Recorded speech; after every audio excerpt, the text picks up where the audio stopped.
Hello দর্শক বন্ধুরা, আজকে কতগুলো সোজা সোজা দাগ দিয়ে ধরতে গেলে ওয়ানের মতন করে কি করছি দেখে নাও। তো প্রথমে দেখতেই পেলে কয়েকটা ওয়ানের মতন আমি দিয়ে দিলাম। তারপরে আস্তে আস্তে পাতাগুলো করে দিচ্ছি। হ্যাঁ, এটা একটি কলা গাছ। কলা গাছটি আমি সুন্দর করে কিভাবে খুব সহজ করে করতে পারা যায় তা সেটাই করে দেখিয়েছি।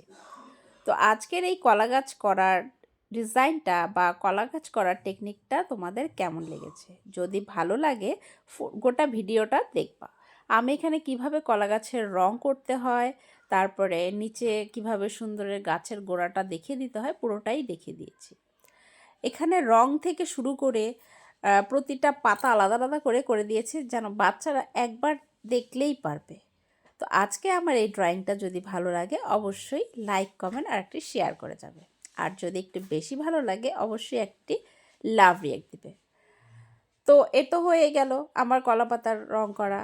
কলা গাছও আগে করে ফেলেছি। তারপরে কলা গাছের নিচে পাশে সবগুলোতে একের পর এক একটু অন্যরকম কালার দিয়ে দিচ্ছি, কারণ যখন শুকিয়ে যায় তখন এটি দেখা যায় যে একটি খয়েরি কালারের একটি প্রলেপ পড়ে যে গাছের সাইডের অংশগুলোতে। তারপরে আস্তে আস্তে নিচটা করে দিলাম। এরপরে এই যে খয়েরি দিয়ে দেখতেই পাচ্ছ কীভাবে দিয়ে দিলাম।